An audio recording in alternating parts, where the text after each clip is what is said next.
Welcome to GBN news. మీరు సమస్యలతో సతమతమవుతున్నారా? ఇబ్బందులతో తలమునుకులవుతున్నారా? ఇంకెందుకు ఆలస్యం? ఇదిగో ఒక చక్కటి పూజా విధానం.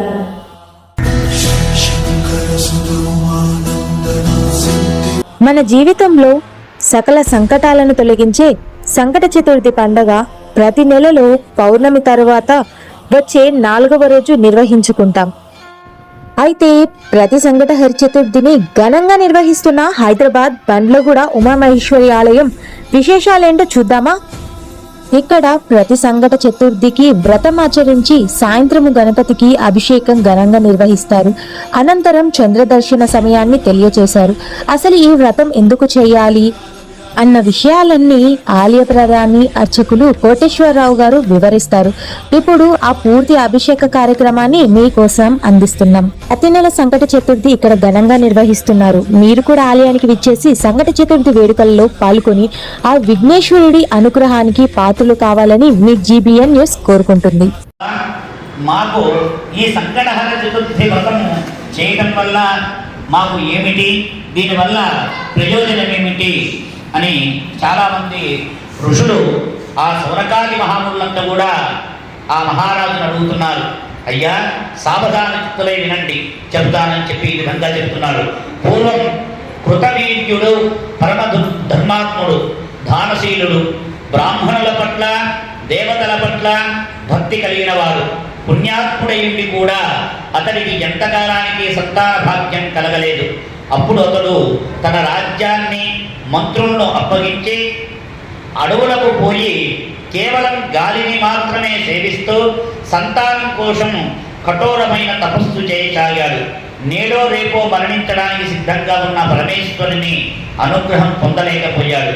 దీనికి కారణం అతడి పూర్వజన్మలలోని సంచిత కర్మలు బలీయంగా ఉండడమే. జన్మాంతర్యమైన ఇతడి పాపం ఏ విధంగా నశించిందో చూడండి. అంతకంటే ముందు ఇతడి పూర్వ చరిత్రను తెలుసుకుందాం. పూర్వజన్మలో కృతవీర్యుడు ఒక కడజాతి వాడు, పరమ దుర్మార్గుడు.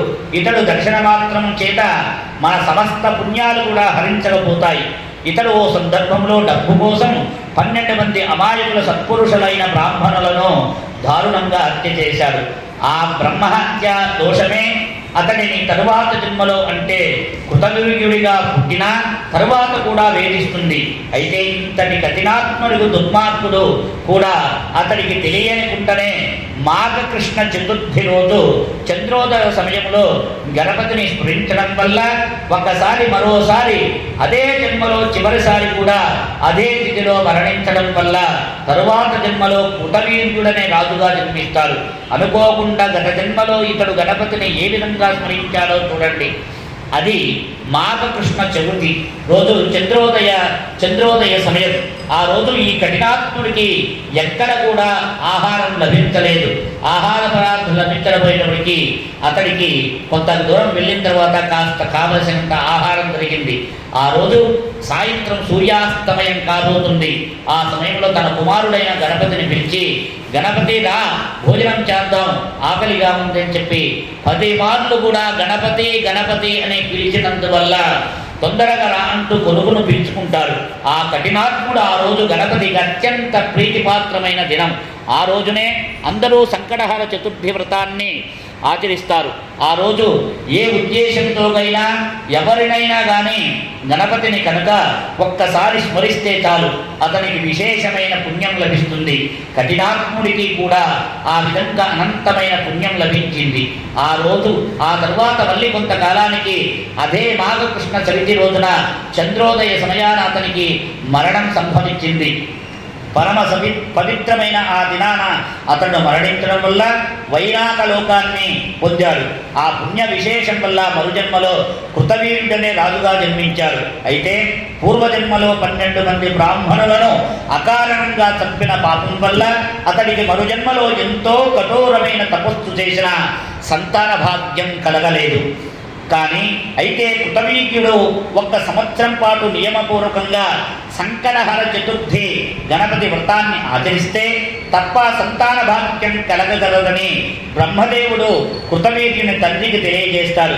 ఈ వ్రతాన్ని మాఘ బహుళంలోని మంగళవారంతో కూడిన సవితి ఎప్పుడైతే వస్తుందో ఆ రోజు చంద్రోదయ సమయాన ఓ శుభముహూర్తంలో ఈ వ్రతాన్ని ప్రారంభించాలి.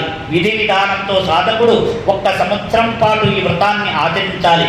శమీ వృక్ష మొదట్లో కూర్చొని ఉపవాస దీక్షాపరాయణుడైన గణపతి మంత్రాన్ని సాయంత్రం అయ్యేంత వరకు కూడా వ్రతమాచరించే పవిత్ర దినముగా ఆచరించాలి. వ్రతమాచరించే సంవత్సర కాలంలో కొన్ని ఆహార నియమాలను పాటించవలసిన అవసరం అవుతుంది.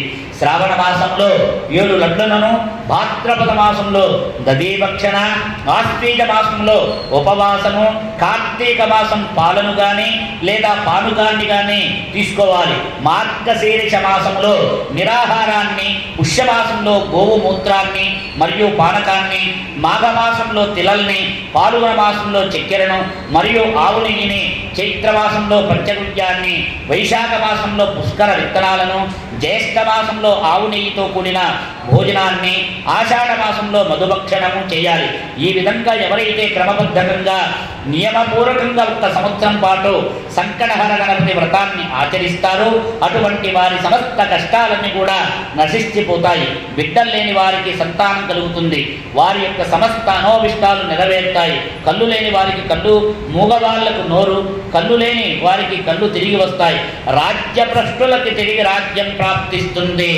రాజ్యభ్రష్టులు అంటే ఎవరో కాదు, ఉద్యోగం పోయి ఏ ఆధారం కోల్పోయిన వాళ్ళు ఇలాంటప్పుడు ఈ వ్రతాన్ని నియమపూర్వకంగా చేస్తే చాలా విశేషంగా ఉంటుంది.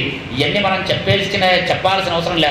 భక్తిపూర్వకంగా ఉదయం నుంచి సాయంత్రం వరకు నిరాహార దీక్షతో, అంటే ఏమి తీసుకోకుండా ఒక జలతత్వాన్ని, పాలు కానీ ఏదన్నా జలాన్ని తీసుకుంటూ కాస్త గణేష స్మరణ చేస్తూ, పొద్దున్నుంచి సినిమాలు చూసుకోవడం అది కాకుండా గణేషుని స్మరణ చేసుకుంటూ ఆ స్వామివారికి కావలసిన పదార్థాలన్నీ కూడా ఏర్పాటు చేసుకొని చక్కగా సాయం సమయన ఓ గణపతి నీ ఆరాధన కోసమై నేను చేస్తున్నానయ్యా అని చెప్పేసి చంద్రోదయ సమయమున ఆ సమయమున స్వామివారి వ్రతాన్ని ఎవరైతే ఆచరిస్తారో ఇహమందు కానీ పరమందు కానీ సర్వశుభప్రదంగా ఉంటుంది. గణపతి దేవుని సంకట సవిత వ్రత ప్రమాత్యం అంటే ఒక్క మాటలో చెప్పాలంటే గణపతి మించిన వరదైవం మరొక్కరు లేరు. బుద్ధిమంతుల్లో వరిష్ఠుడు, జ్ఞానంలో అగ్రగణ్యుడు గణపతికి నేను నమస్కరిస్తున్నాను. ఈ చల్లని తండ్రి నీ మా మీద దయ ఉంచి మాకు అసాధ్యమైన ఎన్ని కూడా సుసాధ్యం చేసి మేము చేస్తున్న ఈ వ్రతంలో సక్రమంగా జరగాలని చెప్పేసి ఆ విఘ్నేశ్వరుని ఎవరైతే భక్తితో వ్రతాన్ని ఆచరిస్తారో వారికి అత్యంత శుభప్రదంగా ఉంటుందని చెప్పబడుతుంది. జయ బలో విఘ్నేశ్వర భగవానుకి, ఏకదంత భగవానుకి. ధూపము